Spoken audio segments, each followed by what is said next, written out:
नमस्कार दोस्तों। ओम नमः शिवाय। हर हर महादेव। दोस्तों, सावन के महीने में शिवलिंग से यह गुप्त चीज ले आना, अपने घर आपकी सभी मनोकामनाएं पूरी होंगी। इतना पैसा आएगा कि गिनते गिनते थक जाओगे। भगवान भोलेनाथ जी के आशीर्वाद से अपने जीवन में बहुत उन्नति करोगे। दोस्तों, हिंदू धर्म में सावन के महीने का बहुत अधिक महत्व होता है। सावन का महीना हिंदू पंचांग का 5वां महीना होता है। यह महीना भगवान शिव को समर्पित होता है। इस महीने में शिव भक्त भगवान शिव की विधि विधान से पूजा अर्चना करते हैं और सावन के महीने के सोमवार का महत्व और भी अधिक होता है। इस माह में शिव की पूजा अर्चना करने से सभी मनोकामनाएं पूरी हो जाती हैं। धार्मिक मान्यताओं के अनुसार सावन के महीने में भगवान शिव और माता पार्वती की विधि विधान से पूजा करने भक्त की मनोकामना पूरी होती है। इसके साथ ही सावन के सोमवार व्रत रखने से भोलेनाथ की विशेष कृपा प्राप्त होती है। दोस्तों, सावन महीना का आरंभ 22 जुलाई 2024 दिन सोमवार से हो रहा है और सावन महीने का समापन 19 अगस्त को होगा। कहा जाता है इस सावन के महीने में किसी भी व्यक्ति ने भगवान भोलेनाथ की थोड़ी सी भी पूजा साधना क्रिया कर ली तो उस व्यक्ति के जीवन की सभी मनोकामनाएं पूर्ण हो जाती हैं। उस व्यक्ति के जीवन के हर कष्ट खत्म हो जाते हैं और उस व्यक्ति के जीवन में धन आना शुरू हो जाता है। भक्तों, वीडियो आगे शुरू करें उससे पहले भगवान भोलेनाथ के सच्चे वीडियो को लाइक अवश्य कर दें और कमेंट बॉक्स में हर हर महादेव सच्ची श्रद्धा से लिख दें, जिससे कि भगवान भोलेनाथ जी का आशीर्वाद आपको सीधे प्राप्त हो सके। दोस्तों, आज की इस वीडियो में हम आपको बताएंगे कि सावन के दिनों में आपको भगवान भोलेनाथ के मंदिर जाकर के क्या क्या भगवान भोलेनाथ को अर्पित करना और वहां से वापस क्या लेकर के ना है, ताकि आपके घर की गरीबी, दरिद्रता, परेशानी, कष्ट, दिक्कतें हमेशा के लिए खत्म हो जाए। दूसरी तरफ आपके घर पर सुख, समृद्धि, यश, वैभव, ऐश्वर्य की आपको प्राप्ति हो। ध्यान रखिएगा दोस्तों, सावन का माह का इंतजार हर व्यक्ति इसीलिए करता है ताकि उसको भगवान भोलेनाथ का आशीर्वाद मिल सके। कहा गया है कि देवों के देव भगवान भोलेनाथ अगर किसी भी व्यक्ति को आशीर्वाद दे दें तो उस व्यक्ति का साक्षात काल भी आकर कुछ नहीं बिगाड़ पाता है। इसीलिए आज की इस वीडियो में हम आपको बताएंगे कि कैसे आप सावन के दिन, जो बहुत ही पावन दिन है, इस दिन भगवान भोलेनाथ को प्रसन्न कर सकते हैं। कैसे आपको भगवान भोलेनाथ का आशीर्वाद प्राप्त हो सकता है और कैसे सावन के दिनों में शिवलिंग की आपको पूजा करनी है, वह भी खास उपाय करते हुए कैसे आपको शिवलिंग पर क्या क्या चढ़ाना है और क्या क्या वहां से लेकर अपने घर पर वापस लेकर आना है, ताकि आपके घर पर अन्न और धन का भंडार कभी भी कम ना हो। देखिए दोस्तों, आपके जीवन में कितनी ही बड़ी परेशानी हो, कितनी ही बड़ी दिक्कत क्यों ना हो, मान लीजिए आपके जीवन में धन की समस्या है, मान लीजिए आप नौकरी की प्राप्ति के लिए बहुत ही ज्यादा परेशान हो चुके हैं, आपके शत्रुओं ने आपको घेर लिया है, संतान की प्राप्ति आपको हो नहीं पा रही है, तो एक बात का ध्यान रखिएगा दोस्तों, सावन का पावन दिन एक ऐसे दिन होते हैं जिस दिन कोई भी व्यक्ति अगर थोड़े से उपाय कर लेता है, भगवान भोलेनाथ की साक्षात पूजा कर ले है, तो उस व्यक्ति की कितनी ही बड़ी मनोकामना हो, कितनी ही बड़ा कष्ट हो, वह खत्म हो जाता है और उसकी मनोकामना पूर्ण हो जाती है। दोस्तों, मान लीजिए आपके ऊपर कोई दोष लगा हुआ है, जैसे वास्तु दोष, क्षण दोष, प्राकृतिक दोष या कोई भी दोष लगा हुआ है, तो आपको सावन सोमवार के दिन थोड़ी सी पूजा करनी है और आपका दोष खत्म हो जाएगा। आपके जीवन से सभी परेशानियां चली जाएंगी और आपके जीवन में जो धन आना बंद हो गया था उसका आगमन वापस शुरू हो जाएगा। मान के चलिए आपके जीवन में कभी भी कोई परेशानी नहीं रहेगी। बस दोस्तों, आज की इस वीडियो को लास्ट तक देख लीजिए और मान के चलिए भगवान भोलेनाथ के आशीर्वाद से आपकी सभी मनोकामनाएं भी पूरी होगी और आपके जीवन की सभी परेशानियां भी चली जाएंगी। देखिए, एक बात कही गई है कि जब भी हम भगवान भोलेनाथ की पूजा करते हैं, हमें धैर्य रखना चाहिए, विश्वास रखना चाहिए और श्रद्धा के साथ भगवान भोलेनाथ की पूजा करनी चाहिए, क्योंकि भगवान भोलेनाथ बहुत ही भोले हैं। वह किसी भी व्यक्ति की थोड़ी सी ही पूजा से, साधना से तुरंत ही प्रसन्न हो जाते हैं। इसलिए दोस्तों, सावन सोमवार के दिन कुछ ऐसी चीजें हैं जो आपको अवश्य पता होनी चाहिए। क्योंकि सावन सोमवार के दिन अगर आप भगवान भोलेनाथ के सामने पूजा करने जा रहे हैं तो मान के चलिए दोस्तों, आपने अगर कोई गलती कर दी तो भगवान भोलेनाथ आपसे क्रोधित हो जाएंगे। और आपने सही तरीके से पूजा की होगी तो साक्षात आपको भगवान भोलेनाथ उसी दिन आशीर्वाद दे देंगे और उस दिन के बाद आपके जीवन में कभी कोई परेशानी नहीं आएगी। आपको हमें एक एक चीज बताने जा रहे हैं, इसलिए इस वीडियो को लास्ट तक देखिएगा। सबसे पहले आपको भगवान भोलेनाथ के मंदिर जाना होगा। ये जितने भी उपाय आपको बताए जाएंगे यह मंदिर के उपाय होंगे। देखिए होता क्या है कि कई लोग हमसे पूछते हैं कि गुरुजी हमारे घर पर शिवलिंग है, क्या हम घर पर पूजा नहीं कर सकते हैं? तो इसका उत्तर है नहीं दोस्तों, आपको मंदिर जाना पड़ेगा, क्योंकि मंदिर का जो शिवलिंग होता है और जो घर का शिवलिंग होता है इसमें बहुत ज्यादा फर्क होता है। जो मंदिर का शिवलिंग होता है दोस्तों, इसकी जो एनर्जी होती है वह आपके घर के शिवलिंग से करोड़ों गुना ज्यादा होती है। इसमें ऐसी सकारात्मक ऊर्जा होती है जिसके सामने अगर आप थोड़ी सी पूजा करते हैं तो तुरंत ही उसका फल आपको मिलता है और आपके जीवन की हर परेशानी चली जाती है। तो आपको जितने भी आज उपाय बताए जा रहे हैं आपके जीवन की परेशानी को खत्म करने के लिए, आपकी मनोकामना पूर्ति के लिए, उस उपाय के लिए तो आपको मंदिर जाना पड़ेगा। और सावन सोमवार का पर्व पड़ रहा है, वह आज दिन सोमवार को पड़ रहा है। तो यह दिन ऐसा है, इस दिन अगर आप मंदिर जाकर के भगवान भोलेनाथ की पूजा आराधना कर रहे हैं तो मान के चलिए दोस्तों, आपके जीवन में कभी कष्ट आ ही नहीं सकता। पूरे साल आपके घर पर अन्न धन का भंडार बना रहेगा। तो आपको क्या क्या ले जाना है वह कहीं पर लिख लीजिए, क्योंकि दोस्तों अगर आपने एक भी गलती कर दी तो आपकी पूजा संपन्न मानी नहीं जाएगी। दोस्तों सबसे पहली चीज जो भगवान भोलेनाथ के लिए आपको जल ले जाना है। सावन सोमवार के दिन कई लोग हमसे ये कहते हैं कि गुरुजी जल जो है वह तो शिवालय में भी मिल जाता है, शिव मंदिर में मिल जाता है। तो नहीं दोस्तों, वहाँ का जल आप तभी चढ़ाएं यह जब कोई दिक्कत हो, वरना घर से ही जल ले जाना चाहिए। आखिर घर से जल क्यों ले जाया जाता है इसकी भी बात सुन लीजिए। घर से इसीलिए आपको जल ले जाना है ताकि आपके घर का जो जल ले जा रहे हैं भगवान भोलेनाथ पर चढ़ाने के लिए, उसी जल के द्वारा आप भगवान से जुड़ जाएंगे। उस जल के द्वारा आप भगवान को अपनी सभी दिक्कतें बता देंगे और उस जल को जैसे ही भगवान भोलेनाथ पर आप चढ़ाएंगे, अपनी समस्याओं को बताते हुए वह समस्या आपकी खत्म हो जाएंगी। इसलिए घर से जल ले जाएगा। आप सबसे जरूरी चीज जो जल ले जा रहे हैं उसमें 2-4 बूंद गंगा जल जरूर डाल दीजिएगा, क्योंकि गंगा जल डाले बिना आपकी पूजा संपन्न नहीं मानी जाएगी। महाशिवरात्रि के दिन तो आपको जल ले जाना है, उसमें गंगा जल डाल करके दूसरा आपको 3 पत्ते वाला बेलपत्र ले जाना है। दोस्तों बेलपत्र बहुत ही शुभ होता है। आपने अगर मान लीजिए एक तरफ 1 हज कन्याओं को खाना खिलाया है, दूसरी तरफ भगवान भोलेनाथ को बेलपत्र चढ़ाया है, तो यह दोनों बराबर माने जाते हैं, इसलिए बेलपत्र जरूर ले जाएगा।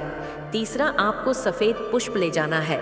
सफेद पुष्प भगवान भोलेनाथ को चढ़ाए जाते हैं, इसीलिए सफेद पुष्प पर भगवान भोलेनाथ के लिए आपको ले जाना है सावन सोमवार के दिन, ताकि भगवान भोलेनाथ का आशीर्वाद आपको मिल जाए, जिसके बाद आपके जीवन के हर परेशानी खत्म हो जाए। दोस्तों सफेद चंदन ले जाना अनिवार्य होता है सावन सोमवार के दिन। और ध्यान रखिएगा दोस्तों कि भगवान भोलेनाथ को अगर आप दूध अर्पित करने जा रहे हैं तो एकदम कच्चा दूध होना चाहिए, पका हुआ दूध नहीं होना चाहिए, कच्चा दूध होना चाहिए। अब आपको और क्या क्या ले जाना है देखिए, अगर आप चाहते हैं कि आपकी हर मनोकामना पूरी हो तो एक डिब्बा लीजिए, उसमें काली मिर्च भरकर ले जाइए। देखिए बहुत ध्यान से सुनिए, जितनी आपको बातें बता रहे हैं, एक डिब्बे में काली मिर्च भर के एक लाल कपड़ा लीजिए, उसमें लौंग कपूर, इसको मौली धागे से बांध करके आपको अपनी जेब में रख करके ले जाना है। सिर्फ इतनी चीज आपको ले जानी है आज के दिन को। अब आपको पूजा कैसे करनी है चलिए आपको बताते हैं, बहुत ध्यान से लास्ट तक देखिएगा। और जितनी भी चीज आपको बताई जा रही है, इन चीजों को आपको ले जाना है और शिवालय से वापस लेकर आना है अपने घर पर, ताकि आपको धन की प्राप्ति हो सके, आपकी कोई भी मनोकामना हो वह पूर्ण हो जाए। भक्तों आप पहले जाएंगे, मंदिर सबसे पहले आपको इस बात का ध्यान रखना है, मंदिर जाने से पहले ही काले या नीले कपड़े का धारण करके मंदिर ना जाएं, वरना भगवान भोलेनाथ का आपको क्रोधित रूप देखना पड़ सकता है। सबसे पहले आपको यह करना है कि पतली धार बनाते हुए जल भगवान भोलेनाथ को अर्पित कर देना। बहुत ध्यान से सुनिए भक्तों, पतली धार बनाते हुए भगवान भोलेनाथ को जल आपको अर्पित कर देना है। अब आपको यह करना है दोस्तों कि भगवान भोलेनाथ को चंदन लगाना है। चंदन लगाने के बाद भगवान भोलेनाथ पर 3 पत्ते वाला बेलपत्र रखना है। 3 पत्ते वाला बेलपत्र रखने के बाद आपको भगवान भोलेनाथ पर सफेद पुष्प अर्पित कर देना है। सिर्फ इतना आपको करना है। दूध अगर आप चढ़ाना चाहते हैं तो दूध भी आप चढ़ा सकते हैं। इतना आपको करना है। इतना करने के बाद आपको वहां पर खड़े होकर 108 बार, बहुत ध्यान से सुनिए, 108 बार आपको ओम नमः शिवाय का जाप करना है। या तो आप 108 बार कर लीजिए या 1008 बार कर लीजिए। ये 3 ऐसी चीज है जो आपको करनी है। इतना करना है। अब आपको क्या करना है, एक डिब्बा जो काली मिर्च का आप ले गए हैं, उस काली मिर्च के डिब्बे को आपको शिवालय के जो गिरता हुआ शिव धारा है, जो शिवलिंग से वहां पर पानी गिर रहा है, उसी शिव हरि के पानी से आपको छू आना है और अपनी जेब में वापस रख लेना है। ये जो लाल पोटली आप ले गए हैं बंद करके लौंग की, इसको भी छुआ है, वापस रख लेना है। अब आपको क्या करना है, जिस लोटे में पानी ले गए थे या जिस लोटे में भी आप दूध ले गए थे, उसमें आपको क्या करना है, आपको जो भगवान भोलेनाथ का पानी वहां पर गिर रहा है, भक्तों ध्यान रखिएगा, शिवलिंग की जो पानी नीचे गिर रहा है, उसी पानी का थोड़ा सा पानी अपने लोटे में ले लेना है। ध्यान रखिएगा, जो आपने लोटे में पानी भर कर ले गए हैं, वह पानी वापस बचाना नहीं है। वह तो पूरा आपको भगवान भोलेनाथ को अर्पित कर देना। जो शिवलिंग से पानी गिर रहा है, उस पानी को आपको अपने लोटे में वापस ले लेना है। भक्तों मान लीजिए आप ये सोच रहे होंगे कि कई लोग वहां पर पानी चढ़ा रहे हैं, तो इस बात की आप चिंता ना करें, क्योंकि भगवान भोलेनाथ के शिवलिंग पर जब भी पानी चढ़ाया जाता है वह अमृत बन जाता है। कहा जाता है कई देवी देवता शिवलिंग के पास अदृश्य रूप में खड़े होते हैं ताकि शिवलिंग से गिर रहा पानी वह धारण कर सके। इतना पवित्र होता है शिवलिंग से गिरता हुआ पानी। तो शिवलिंग से गिरता हुआ पानी को आपको अपने लोटे में ले लेना, सिर्फ थोड़ी सी बूंदें ले लेनी है। अब आपको क्या करना है, आपको घर वापस आना है। जो आपने लोटे में पानी लिया है भक्तों, इसको घर पर आते ही घर के लोग जो है आपके उनके ऊपर थोड़ा थोड़ा पानी छिड़क देना है। घर के हर कोने में पानी छिड़क देना है। घर के मुख्य द्वार पर पानी छिड़क दे। ना सिर्फ इतना आपको करना है, इतना आपने कर दिया। अब मान लीजिए पूरे साल आपके घर पर नकारात्मक शक्तियां नहीं आ पाएंगी। आपके घर पर कोई काला जादू, काली विद्या करवाने की कोशिश करेगा तो वह आपके घर पर नहीं कर पाएंगे। इससे आपके घर से नकारात्मक शक्तियां चली जाएंगी और सकारात्मक ऊर्जा आ जाएगी। यह जो आप काली मिर्च का भगवान भोलेनाथ जी के शिवलिंग से छुआ कर लाए हैं, इसको पूजा घर में रखें।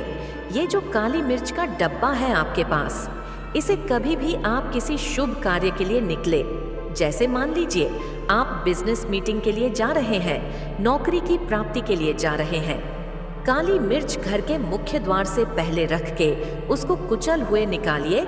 मान के चलिए आपके काम में जो भी बाधा आने वाली होंगी, वह बाधाएं भगवान भोलेनाथ के आशीर्वाद से अपने आप है हट जाएंगी और आप जिस कार्य के लिए भी जाएंगे उस कार्य में आपको सफलता मिलेगी। दोस्तों, भगवान भोलेनाथ का यहाँ पर आपको साक्षात आशीर्वाद मिलेगा।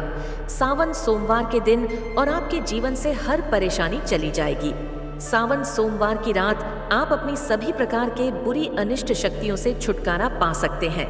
जो लोग भोलेनाथ माता पार्वती की पूजा करना चाहते हैं, वह इस दिन अपने घर पर पर्थ का शिवलिंग रख लीजिए। अभिमंत्रित होना चाहिए। जो भी शिवलिंग आप रखें, अच्छे से उनको मंत्रों द्वारा भी अभिमंत्रित करके रखें। स्फटिक हो, नर्म स्वर शिवलिंग हो, कोई भी रखिए अच्छे से। उनको भोलेनाथ को अपने घर पर ही पूजन कीजिए, एक लोटा जल चढ़ाकर, क्योंकि मंदिरों में बहुत भीड़ भाड़ होती है और सावन सोमवार पर यही भीड़ का नज़ारा बहुत ही खूबसूरत लगता है। कोने कोने में शिव भक्त है। अगर आप मंदिर में नहीं जा सके या ठीक से जल नहीं चढ़ा पाए तो घर में ही शांति से आप पूजन करें। गन्ने का रस हुआ, पंचामृत हुआ, इससे आप इस दिन भोलेनाथ का अभिषेक कीजिए। दूध, दही, घी, शहद, शक्कर, पंचामृत बना करके अभिषेक कीजिए। दोस्तों, फिर भोलेनाथ का श्रृंगार कीजिए। चंदन चढ़ाई, अक्षत चढ़ाई, जनेऊ अर्पित कीजिए। थोड़ा सा चंदन का इत्र, क्योंकि चंदन का इत्र विशेष रूप से शिव शंभू को बहुत प्रिय है, तो वह आप अर्पित कीजिए। उनके पसंदीदा पुष्प चढ़ाए। आंकड़े की माला से उनका श्रृंगार कीजिए। दोस्तों, कनेर के सफेद पुष्प चढ़ाए। कमल हुए, गुलाब हुए, बेल हुए, यह फूल उनको बहुत प्रिय है, यह अर्पित करें और 5 बेलपत्र अवश्य चढ़ाएं। आप इस दिन चाहे तो या जो आपके पास बेलपत्र है उसी पर आप श्री श्री लिख करके या ओम नमः शिवाय या राम राम लिख करके अर्पित कीजिए। जो चिकना भाग होता है उस पर लिखिए और यह सीधा शिवलिंग पर अर्पित हो। इस प्रकार से आपको बेलपत्र चढ़ाने चाहिए। दोस्तों, आप विशेषकर इस बात का ध्यान रखें कि कटे फटे बेलपत्र ना हो। जो व्यक्ति अधूरी चीज भगवान को अर्पित करता है तो उसे भी कटे फटे पत्तों की तरह ही कटा फटा फल ही प्राप्त होता है। इसीलिए कभी भी अपूर्ण सामग्री अर्पित ना करें।